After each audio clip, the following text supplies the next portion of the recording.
ಮೂಷಿಕವಾಗನ ಮೋದಹಸ್ತ ಸಾಂಬರಕರ್ಣ ವಿಲಂಬಿತ ಸೂದ್ರ ವಾಮನ ರೂಪ ಮಹೇಶ್ವರಬುದ್ರ ವಿಘ್ನ ವಿನಾಯಕ ಪಾದ ನಮಸ್ತೆ.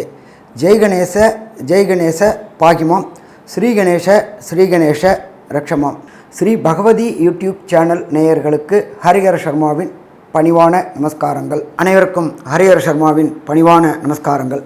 நாம் ஒவ்வொரு மாத பலன்கள் பார்த்துக்கிட்டு இருக்கிறோம், வருஷ பலன்கள் பார்த்துக்கிட்டு இருக்கிறோம், ஒவ்வொரு கிரக பயிற்சி பலன்களும் பார்த்துக்கிட்டு இருக்கிறோம். ராகு, கேது, சனி பகவான் பயிற்சி, குரு பயிற்சி போன்ற பல பயிற்சி பலன்களை நாம் பார்த்துக்கிட்டு இருக்கிறோம். அந்த வழியில் இந்த காலகட்டங்களில் வருகின்ற ஆவணி மாதத்திற்கு உண்டான பலன்கள் என்னென்ன அப்படின்னு பார்க்க போகிறோம். இப்போ இந்த ஆவணி மாதம் பிறக்கிறது அப்படின்றத பொறுத்தளவுக்கு நிகழும் மங்களகரமான குரோதி வருஷம் ஆவணி மாதம் 1ஆம் தேதி. அதுக்கு சரியான ஆங்கில தேதி அப்படின்றது 17/8/2024 சனிக்கிழமை. அன்றைக்கி நட்சத்திரம் அப்படின்றது வசந்தர நட்சத்திரமான பூராட நட்சத்திரத்தில் இந்த ஆவணி 1 பிறக்குது. சரி, இந்த ஆவணி 1 பிறக்கிறது இந்த காலகட்டங்களில் என்னென்ன விசேஷ நாட்கள் இருக்குது அப்படின்னு ஃபஸ்ட்டு பார்ப்போமா. ஆவணி 22 அதாகப்பட்டது ஆங்கில தேதிக்கு பொறுத்தளவுக்கு ஆவணி 22 7/9/24 விநாயகருக்கு உண்டான சதுர்த்தி அன்னைக்கு தொடங்குது. அதுக்கு அடுத்தது பார்த்தோம்னாக்க ஆவணி மாதம் 27ஆம் தேதி, ஆங்கில தேதி 12/9/2024 ஆவணி மூலம், ரொம்ப விசேஷமானது. அதுக்கு அடுத்தது ஆவணி மாதம் 30ஆம் தேதி, சரியான தேதி ஆங்கில தேதி 15/9/2024 ஓணம் பண்டிகை. மலையாள மக்களால், அனைத்து தரப்பு மக்களாலையும், இதில் இன்னொரு விசேஷம் அப்படின்னாக்க அது இஸ்லாமியராக இருக்கட்டும், அது கிறிஸ்தவராக இருக்கட்டும், அது இந்துக்களாக இருக்கட்டும், எல்லாரும் சேர்ந்து கொண்டாடக்கூடிய பண்டிகை மற்றும் அந்த கேரள அரசே கொண்டாடக்கூடிய பண்டிகை ஓணம் பண்டிகை. அன்றைக்கே வாமன ஜெயந்தியும் இருக்குது. அதுக்கு அடுத்தது பார்த்தோம் அப்படின்னாக்க ஆவணி மாதம் 3ஆம் தேதி, அதாகப்பட்டது ஆங்கில தேதி அப்படின்றது 19/8/2024 ருக் யஜுர் உபகர்மா அப்படின்றத பொறுத்தளவுக்கு பிராமண சமுதாயத்தை சேர்ந்தவங்க அன்னைக்கு தன்னுடைய பழைய பூணல் இது பண்ணிவிட்டு புது பூணல் போடக்கூடிய நாள். உபகர்மா அப்படின்னாக்க பூணல் போடக்கூடிய நாள். இந்த சமுதாயத்தில் இன்றைக்கி ஒரு நாள் தான் ஆண்களுக்குன்னு உண்டான ஒரு விசேஷமான பண்டிகை. அதுக்கு அடுத்தது ஆவணி மாதம் 6ஆம் தேதி 22/8/2024 எல்லா காலகட்டங்களையும் சங்கடகர சதுர்த்தி வரும். ஆனால் இந்த சங்கடகர சதுர்த்தி மகா சங்கடகர சதுர்த்தி. அப்போ கிட்டத்தட்ட ஒரு 11 சங்கடகர சதுர்த்தி செய்கிறதுக்கும் இந்த மகா சங்கடகர சதுர்த்தி வழிபடுறதுக்கும் ஏற்ற நாளா அப்படின்னா ஏற்ற நாள். இதோட ரொம்ப விசேஷம் அப்படின்னு பொறுத்தளவுக்கு எல்லாரோடைய கனவும், அது ஆணாக இருக்கட்டும், அது பெண்ணாக இருக்கட்டும், யாருக்கும் இருக்கிற கனவு அப்படின்ற பொறுத்தளவுக்கு ஒரு காணினாலும் சொந்த வீடு இருக்கணும், சொந்த மண்ணோட வீடு இருக்கணும் அப்படின்ற எண்ணம் உள்ளவங்க நம்மளுடைய பாரத மக்கள். அவங்களுக்கு இந்த காலகட்டங்களில் வாஸ்து செய்ய உகந்த நேரம் இன்றைக்கி தான், அதாவது 22/8/2024. அதுவும் வாஸ்து செய்ய உகந்த நேரம், பரம பவித்திரமான நேரம் அப்படின்னு சொல்கிறது 2:31 4:01 வரலும் இந்த வாஸ்து செய்யக்கூடிய நாள். எப்பொழுதுமே இந்த வாஸ்து நாளில் நம்ம என்ன பூஜை தொடங்கினாலும், வீடு கட்டுறதுக்கு உண்டான பூஜையோ இல்லை அபார்ட்மெண்ட் வாங்குறதுக்கு அட்வான்ஸ் கொடுக்குறோமோ, எது கொடுத்தாலும் அது தடையின்றி தாமதமின்றி முடியும். வீடு கட்டும்போது நம்ம பெரும்பாலும் பொறுத்தளவுக்கு லோன் போட்டு கட்டுவோம். ஒரு சில பேருக்கு பார்த்தா ஆரம்பித்து ஒரு 2-3 மாதத்தில் லோன் சேங்ஷன் ஆகாமல் வீடு நிற்கக்கூடிய வயல் வரும். அதே போல் ஒரு சில பேருக்கு தேவையற்ற சங்கடங்கள் வீடு நிப்பாட்ட வேண்டி வரும். ஆனால் இந்த வாஸ்து நாள் அன்னைக்கு நாம் இந்த நேரத்தில் பரம பவித்திர நேரமான 2:31 4:01 பூஜை போடணும். பூஜை போடுறது எப்போதுமே மனைக்கு பூஜை போடணும்னாக்க வடக்கும் கிழக்கும் சந்திக்கிற இடத்துல 1க்கு 1 ஒரு அடி நீளம், ஒரு அடி அகலம், ஒரு அடி ஆழம் வச்சு வாஸ்து பகவான் நித்திரை விடுற நேரத்தில் அந்த மண்ணுக்குண்டான பூஜை போடுறோம். அப்போ அந்த மண்ணுக்குண்டானது அப்படின்னு பொறுத்தளவுக்கு ஒரு சில மண்ணில் பிரேத சாபம் இருக்கும், பூத சாபம் இருக்கும். இது எல்லாம் விலகக்கூடியது அந்த ஈசான்யத்தில் நாம் போடக்கூடிய பூஜை. அதை தவிர ஒரு சில பேர் பொறுத்தளவுக்கு 8 திக்கும் வெத்தலை வச்சு பிண்டம் வைப்பாங்க, பூத பிரேத சாபங்கள் விலகிறதுக்காக. அதுவும் வைக்கக்கூடிய நாள் அது. அதுக்கு அடுத்தது பார்த்தோம்னாக்க ஆவணி மாதம் 20ஆம் தேதி, சரியான ஆங்கில தேதி 5/9/2024. இதில் ருக், யஜுர், சாம, அதர்வண வேதம்னு 4 வேதங்கள் இருக்குது. அதில் சாம வேதத்தை சேர்ந்தவங்க யஜுர் உபகர்மா கொண்டாடக்கூடிய காலகட்டங்கள் அப்படின்றது 5/9/2024. ஸோ இப்போ இத்தனை பண்டிகைகளும் இத்தனை விசேஷங்களும் இந்த ஆவணி மாதத்தில் இருக்குது. சரி, இதை தவிர நம்ம இப்போ பார்க்க போகிறது ஆவணி மாதம் பிறக்கக்கூடிய 1ஆம் தேதி அப்படின்றது 17/8/2024 சனிக்கிழமை. கிரக நிலவரம், அதாவது கோல் சாரம், அன்றைய தினம் கிரக நிலவரம் என்னென்ன இருக்குன்னு பார்க்கலாமா? ரிஷபத்தில் குரு பகவானும் செவ்வாய் பகவானும் சேர்ந்து இருக்கிறாங்க. அதை தவிர கர்க்கடகத்தில் புத பகவான் இருக்கார். ஆவணி மாதத்துக்கே உண்டான சிம்ம மாதம் அப்படிம்போம். சிம்ம மாதத்தில் சூரிய பகவான் சிம்மத்திலேயே இருக்கார், கூட சுக்கிர பகவானும் சேர்ந்து இருக்கார். இதை தவிர காலபுருஷ தத்துவத்தின்படி 6வது ராசியான கன்னியா ராசியில் கேது பகவான், ஞானக்காரகனான கேது பகவான் இருக்கார். இதை தவிர கும்பத்தில் சனி பகவான் வக்ர நிலையில் இருக்கார். வக்ர நிலை அப்படின்றது பலம் இழக்கக்கூடிய நிலை. இந்த வக்ர நிலை அப்படின்றது சற்றேறக்குறைய ஒரு 114 நாள் இருக்கிறாரு. அந்த 114 நாளில் இந்த நாளும் அதில் இருக்கிறாரு. வக்ரம் அப்படின்னா பலம் இழக்கக்கூடிய நாள். சனி பகவான் பலம் இழந்தாக்க நமக்கு நல்லதா? நமக்கு நல்லது.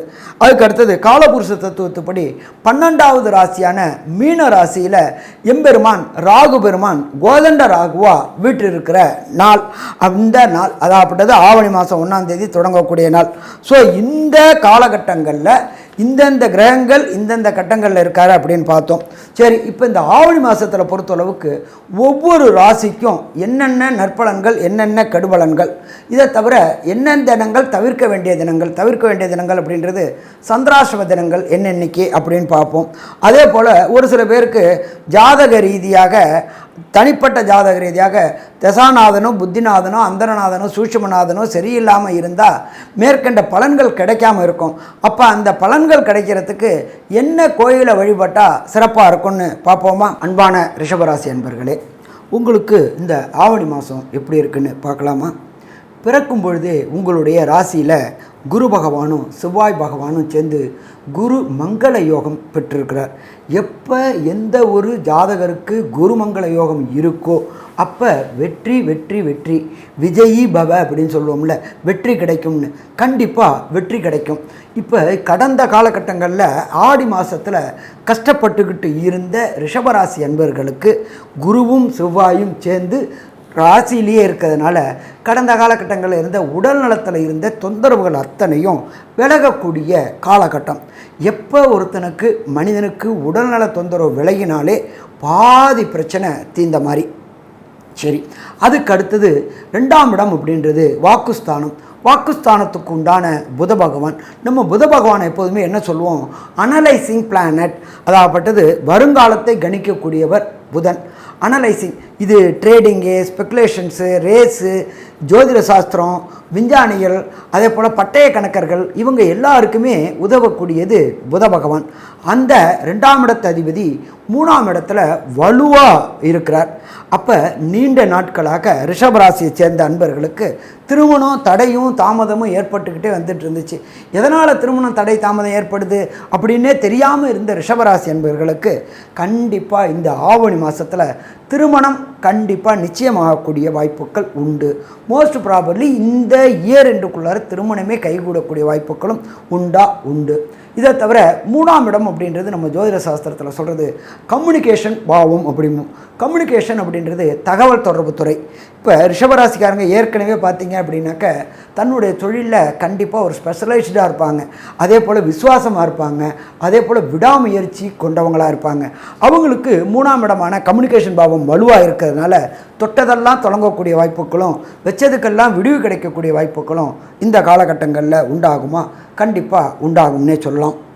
அதை தவிர இந்த ஏர்டெல், ஜியோ நெட்வொர்க் சர்வீஸ் வச்சு நடத்துகிறவங்களும் சரி, அதில் வேலை செய்கிறவங்களும் சரி, தகவல் தொழில்நுட்பத்தில் வேலை செய்கிறவங்களும் சரி, வச்சு நடத்துகிறவங்களுக்கும் இந்த ஆவணி மாதம் எதிர்பாராத பணவரவும் எதிர்பாராத பதவி உயர்வும் கிடைக்கக்கூடிய மாதம் இந்த ஆவணி மாதம் அப்படின்னு சொல்லலாமா? கண்டிப்பாக சொல்லலாம்.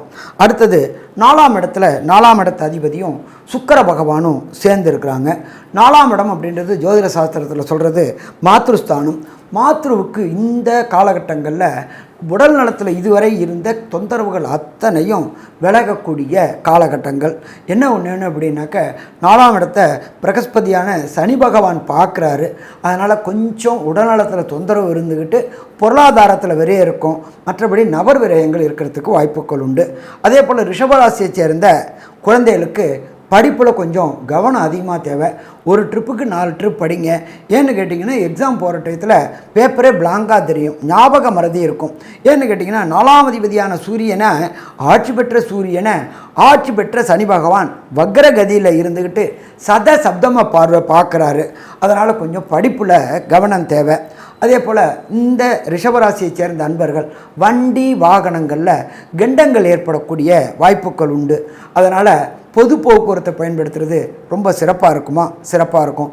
வேறு வழி இல்லை, நான் என்னுடைய வண்டியை தான் எடுத்துகிட்டு போகணும் அப்படின்னு நினைக்கக்கூடிய அன்பர்கள் வண்டியில் எதவா போகிறது, பொறுமையாக போகிறது ரொம்ப ரொம்ப நல்லதா அப்படின்னா ரொம்ப ரொம்ப நல்லது. அதே போல் இந்த ரிஷபராசி அன்பர்கள் திருமணமாகி ரொம்ப வருஷமாக சந்தான பாக்கியமே கிடைக்கல அப்படின்னு நினச்சிட்டு இருந்த அன்பர்களுக்கு உங்களுடைய ராசியிலேயே புத்திரக்காரகனான குரு பகவான் இருந்து அவரே 5ஆம் பார்வையாக பார்க்குறார். அப்போ கடந்த காலகட்டங்களில் அபாஷன் நடந்துகிட்டு இருந்துச்சு திருமணமாகி அந்த பெண்களுக்கு. அப்போ இந்த பிரகஸ்பதி குரு பார்க்கும்பொழுது அந்த அபாஷன் தவிர்க்கப்பட்டு நல்லபடியாக சந்தான பாக்கியம் என்கின்ற வம்சம் விருத்தி கிடைக்கக்கூடிய வாய்ப்புகளும் உண்டு. இதை தவிர ரிஷபராசியை சேர்ந்தவங்களுக்கு நீண்ட நாட்களாக குலதெய்வம் கோயில், எப்பொழுதுமே குலதெய்வம் வந்தால் தான் மற்ற அத்தனை தெய்வங்களும் வீட்டுக்கு வரும், இஷ்ட தெய்வங்களும் வீட்டுக்கு வரும். அதே போல் பித்ருக்களுடைய ஆசீர்வாதம் இருந்தால் தான் எல்லா தெய்வங்களுடைய ஆசீர்வாதமும் கிடைக்கும். அப்போ இந்த 5ஆம் இடமான பூர்வ புண்ணிய புத்திரஸ்தானத்தை பிரகஸ்பதியான குரு பார்க்கும்பொழுது கடந்த காலகட்டங்களில் குலதெய்வ வழிபாடு செய்கிறதுல உண்டான இடைஞ்சல்கள், சாமி நான் புறப்பட்டேன் ஆனால் கடைசி நேரத்தில் ப்ரோக்ராம் கேன்சல் ஆகிடுச்சு அப்படின்னு நினச்சிட்டு இருந்த அன்பர்களுக்கு இந்த ஆவணி மாதம் கண்டிப்பாக குலதெய்வ வழிபாடு செய்யக்கூடிய வாய்ப்புகள் உண்டு. அதே போல் கடந்த காலகட்டங்களில் ஆடியில் அமாவாசையில் பித்திருக்களுக்கு திதி தர்ப்பணங்கள் கொடுத்தவங்களுக்கு இந்த ஆவணி மாதத்தில் அதற்குண்டான பலன்கள் கிடைக்க ஆரம்பிக்கும். எப்பொழுதுமே ஒரு வீட்டில் சுபகாரியங்கள் நிகழலை அப்படின்னாக்க குலதெய்வத்தோடைய ஆசீர்வாதமும் பித்ருக்களுடைய ஆசீர்வாதம். பித்ருக்கள் அப்படின்னாக்க நம்மளுடைய முன்னோர்களும் மூத்தோர்களும் மரித்தவங்க, அதாவது இறந்தவங்களுக்கு செய்ய வேண்டிய அமாவாசை திதி தர்ப்பணங்கள் செய்யாதவங்க இந்த ஆடி அமாவாசையில் செஞ்சுருந்தீங்க அப்படின்னு சொன்னால் அதோடைய பலனை இப்போ அனுபவிக்க முடியும். ஆடி பிறந்த ஆவணி வரும்பொழுது பிறக்கும் பொழுதே வீட்டில் சுபகாரியங்கள், அதாவது சுபகாரியங்கள் அப்படின்றத பொறுத்தளவுக்கு திருமணம் நடைபெறது, வண்டி வாகனம் வீடு வாங்கிறது, குழந்தைகளுடைய படிப்புக்கு உயர்கல்விக்காக வெளியூர் வெளிமாநிலம் வெளிநாடு அனுப்புறது, குலதெய்வ வழிபாடு செய்கிறது, அத்தனையும் இந்த ஆவணி மாதத்தில் தொடங்கக்கூடிய வாய்ப்புகள் மிக மிக அதிகம்னே சொல்லலாம். அதே போல் ரிஷபராசியிலேயே குரு பகவானும் உங்களுடைய ராசியுடைய 7ஆம் அதிபதியான செவ்வாய் என்கின்ற மங்கள பகவானும் இருக்கிறதுனால திருமணம் தடை தாமதம் ஏற்பட்டுருக்கு. எப்பொழுதுமே பிரகஸ்பதியான குரு பகவான் 7ஆம் இடத்தை பார்த்துட்டார் அப்படின்னாக்களே திருமணம் கைகூடக்கூடிய வாய்ப்புகள் உண்டு. அதை தவிர 7ஆம் இடத்த அதிபதியான செவ்வாய் பகவானும் சப்தம பார்வையாக அதே 7ஆம் இடத்தை பார்க்கறதுனால கண்டிப்பாக இந்த ஆவணி மாதத்தில் நிச்சயதார்த்தம் ஏற்படக்கூடிய வாய்ப்புகள் மிக மிக அதிகம். அதே போல் கடந்த காலகட்டங்களில் உங்களுடைய 7ஆம் அதிபதி அதாப்பட்டது தொழில் பார்ட்னர்களால் சின்ன சின்ன காரியங்கள்னால ஏமாற்றப்பட்டுக்கிட்டு இருந்தீங்க. அந்த ஏமாற்றங்கள் அத்தனையும் பிரகஸ்பதியான குரு பார்க்கறதுனாலையும் 7ஆம் இடத்ததிபதியான செவ்வாய் பார்க்கறதுனாலையும் கண்டிப்பாக விலகக்கூடிய வாய்ப்புகள் உண்டு. இதை தவிர பார்த்தோம் அப்படின்னாக்க அங்காரகன் அப்படின்றது நிலத்துக்கு அதிபதி. அவர் 4ஆம் பார்வையாக 4ஆம் இடத்தை பார்க்குறார். ரொம்ப நாளாக இடம் வாங்கணும், காணி ஆனாலும் சொந்தமாக இருக்கணும் அப்படின்னு நினச்சிக்கிட்டு இருக்கிற ரிஷபராசி அன்பர்களுக்கு இந்த காலகட்டங்களில் மண் வாங்கக்கூடிய வாய்ப்புகள் உண்டு. மண்ணுனாக்க இடம் வாங்கக்கூடிய வாய்ப்புகள் உண்டு. இடம் வாங்கி வரக்கூடிய 22ஆம் தேதி வாஸ்து பகவான் நித்திரை விடுற நாள், அப்பயே பூஜையை போட்டு தொடங்கிட்டோம் அப்படின்னு சொன்னாக்க கண்டிப்பாக வெற்றி கிடைக்கக்கூடிய வாய்ப்புகளும் உண்டு. ஜோதிட சாஸ்திரத்துப்படி 10ஆம் இடம் அப்படின்றது ஜீவனஸ்தானம் அப்படிம்போம். ஜீவனஸ்தானத்தில் நம்மளோட ஜோதிட சாஸ்திரத்தில் 10ஆம் இடத்தில் ஒரு பாவியாவது இருக்கணும் அப்படிம்போம். இப்போ பார்த்தோம் அப்படின்னாக்க 10ஆம் இடத்து அதிபதியான சனி பகவானே 10ஆம் இடத்துல இருக்கார். அதை தவிர அவர் வக்ரமாயிருக்கார். இதுவரை உங்களுக்கு உத்தியோகத்தில் ஏற்றத்தாழ்வு நிலை இருந்துச்சு, உங்களுக்கு உண்டான மரியாதை கிடைக்கல, உங்களுக்கு உண்டான அங்கீகாரம் கிடைக்கல, உங்களுக்கு உண்டான பதவி உயர்வு பணவரவு கிடைக்கல அப்படின்னு நினச்சிக்கிட்டு இருந்த இந்த ரிஷபராசி என்பவர்களுக்கு கண்டிப்பாக இந்த காலகட்டங்களில் சரியான பதவி உயர்வும் சரியான பணவரவும் கிடைக்கும். நம்ம எதுக்காக போராடுறோம்? ரெகக்னைஸ்க்காக போராடுறோம். அப்போ ரெகக்னைஸ் கிடைக்கக்கூடிய காலகட்டங்கள் அப்படின்றது இந்த ஆவணி மாதம் ரெகக்னைஸ் கிடைக்கும். அதை தவிர தனக்காரகனான குரு நல்ல நிலையில் இருக்கிறதுனால பணவரவும் கிடைக்கக்கூடிய வாய்ப்புகள் உண்டு. இதை தவிர பார்த்தோம் அப்படின்னாக்க 11ஆம் இடம் அப்படின்றது ஜோதிட சாஸ்திரத்தில் லாபஸ்தானம்னு பேர். 10க்கும் 11க்கும் 9 10 11க்கு தொடர்பு வருது. தர்ம கர்மாதிபதி யோகம்னு பேர். கிட்டத்தட்ட இந்த தர்ம கர்மாதிபதி யோகம் இருக்கும் பொழுது படித்த படிப்புக்கு உண்டான வேலை கிடைக்கக்கூடிய வாய்ப்புகள் உண்டு.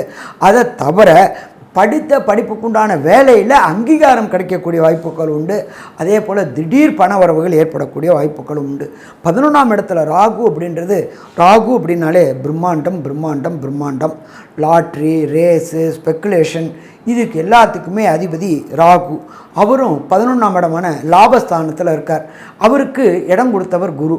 எப்பொழுதுமே ராகு கேதுக்களுக்கு பொறுத்தளவுக்கு தனி வீடு கிடையாது. எந்த வீட்டில் இருக்கிறாங்களோ அந்த வீட்டு அதிபதியோட வேலையை செய்யக்கூடியவங்க. அப்போ ராகுக்கு இடம் கொடுத்தவர் குரு பகவான். குரு பகவான் அப்படின்றது தனக்காரகன். தனக்காரகனோட வீட்டிலேயே ராகு இருக்கிறதுனால, கோதண்ட ராகுவாக ஆகிறதுனால திடீர் பணவரவுகள் கிடைக்கக்கூடிய வாய்ப்புகள் உண்டு. எதிர்பாராத இடத்துல உள்ள பணவரவுகள் கிடைக்கக்கூடிய வாய்ப்புகள் உண்டு. அதே போல் உங்களுடைய பூர்வ புண்ணிய புத்திரம், அதாவது உங்களுடைய தாத்தன் பாட்டன் பூட்டன் வழியில் இதுவரை இருந்த லிட்டிகேஷன்ஸ், பூர்வ புண்ணிய சொத்தில் இருந்த லிட்டிகேஷன், கோர்ட்டு, வம்பு வழக்கு அத்தனையும் விலகி உங்களுக்கு அந்த லாபத்தை அனுபவிக்கக்கூடிய வாய்ப்புகளும் இந்த காலகட்டங்களில் உண்டா, கண்டிப்பாக உண்டுன்னே சொல்லலாம். ஸோ மொத்தத்தில் பார்த்தோம் அப்படின்னு சொன்னாக்க ரிஷபராசிக்கு பொறுத்தளவுக்கு ஆனந்தமான மாதம் ஆவணி மாதம்னு சொல்லலாமா? கண்டிப்பாக ஆனந்தமான மாதம் ஆவணி மாதம்னே சொல்லலாம். சரி, ஒரு சில பேருக்கு இந்த ஆவணி மாதத்தில் 31 தேதியில் ஒரு சில நாட்களை சுபகாரியங்கள் செய்கிறத தவிர்க்கக்கூடிய நாட்கள் அப்படின்னு சொல்லுவோம். அதுக்கு பேர் சந்திராஷ்டம தினம் அப்படிம்போம். சந்திராஷ்டமம் அப்படின்றது உங்களுடைய ஜனன சந்திரனுக்கு கோல்சார சந்திரன் 8ஆம் இடத்துக்கு வருது. அதாவது உங்களுடைய ஜனன சந்திரன்லேருந்து 17வது நட்சத்திரம் சந்திராஷ்டம நட்சத்திரம். அப்போ அந்த சந்திரனுடைய ஒளி கிடைக்காதனால, மனோகாரகனோட ஒளி கிடைக்காதனால புத்தி பேதலிக்கக்கூடிய வாய்ப்புகள் உண்டு. அந்த காலகட்டங்களில் ஒரு சில சுபகாரியங்களை தவிர்ப்பது நல்லது, நீண்ட தூர பயணங்களை தவிர்ப்பது நல்லது. சரி, ஒரு சில நான் முன்னாடியே டிக்கெட் போட்டேன் அப்படின்னாக்க பக்கத்தில் உள்ள ஈஸ்வரன் கோயிலுக்கு தயிர் வாங்கி கொடுத்துட்டு அபிஷேகம் பண்ணிவிட்டு அந்த தயிரை சாப்பிட்டுட்டு போனீங்க அப்படின்னு சொன்னாக்க கண்டிப்பாக பிரச்சனைகள் விலகக்கூடிய மாதமா அப்படின்னா விலகக்கூடிய மாதம். சரி, இந்த சந்திராசிரம தினங்கள் என்னென்னைக்கு ரிஷபராசிக்காரங்களுக்கு வருது அப்படின்னு பார்க்கலாமா? ஆவணி மாதம் 26ஆம் தேதி மாலை 6 மணிலேருந்து 27 மற்றும் 28 ஆவணி மாதம். அதுக்கு ஆங்கில தேதி அப்படின்றத பொறுத்தளவுக்கு 11/9/2024 புதன்கிழமை மாலை 6 மணி முதல் 12/9/2024 வியாழக்கிழமை ஃபுல்லாகவும் 13/8/2024 வெள்ளிக்கிழமை ஃபுல்லாகவும் இந்த ரிஷபராசிக்காரங்களுக்கு சந்திராசிரம தினங்கள் என்கின்ற 2 நாளும் சுபகாரியங்கள், நீண்ட தூர பயணங்களை தவிர்ப்பது சிறந்தது. சரி, ஒரு சில பேருக்கு ஜாதக ரீதியாக என்ன ஆயிருக்கும் அப்படின்னு சொன்னாக்க தசாநாதனோ புத்திநாதனோ அந்தரநாதனோ சூட்சமநாதனோ சரியில்லை அப்படின்னாக்க ஆவணி மாதத்தில் கிடைக்க வேண்டிய நற்பலன்கள் கிடைக்காது. சரி, இவங்க என்ன பண்ணினா அந்த பலன்களை அனுபவிக்கலாம் அப்படின்னாக்க திருச்சி மாவட்டத்தில் திருச்சியிலேருந்து ஒரு 6 கிலோமீட்டர் 7 கிலோமீட்டர்லையோ ஸ்ரீரங்கம் அப்படின்ற எம்பெருமான் பள்ளி கொண்ட பெருமான் இருக்கார். அவர் சுக்கிரனுடைய ஸ்தலம். அந்த ஸ்தலம், அந்த தலத்துக்கு போயிட்டு சந்திர புஷ்கரணின்ற இருக்குது, அதில் ஒரு ஜலம் வாங்கி குடிச்சிட்டு எம்பெருமானை சேவிச்சிட்டு வாங்கோ. சேவிச்சிட்டு முடிஞ்சால் ஒரு ட்ரிப்பு திருமஞ்சனம் பண்ணி பாருங்கோ. கண்டிப்பாக வீட்டில் சுபகாரியங்கள் அத்தனையும் நிகழும். திருவரங்கம் பண்ணிட்டு வெற்றி வெற்றி வெற்றி கிடைக்கக்கூடிய மாதம். ஸோ மொத்தத்தில் பார்த்தோம் அப்படின்னாக்க ரிஷபராசி என்பவர்களுக்கு ஆவணி மாதம் அப்படின்றது ஆனந்தமான மாதம் அப்படின்னு சொல்லலாமாக்க ஆனந்தமான மாதம்னே சொல்லலாம். நன்றி, நமஸ்காரம். ஸ்ரீ பகவதி யூடியூப் சேனல் பார்த்த அன்பர்களுக்கு நன்றி. இதே போன்று ஆன்மீக தொடர்புடைய ஜோதிட தொடர்புடைய தகவல்களை தொடர்ந்து நீங்கள் பெற ஸ்ரீ பகவதி யூடியூப் சேனலை சப்ஸ்கிரைப் செய்யுங்கள் மற்றும் அருகில் உள்ள பெல் ஐக்கானை அதை அழுத்தினீர்கள் என்றால் தொடர்ந்து என்னுடைய சேனலை பார்க்க முடியும். நன்றி, நமஸ்காரம்.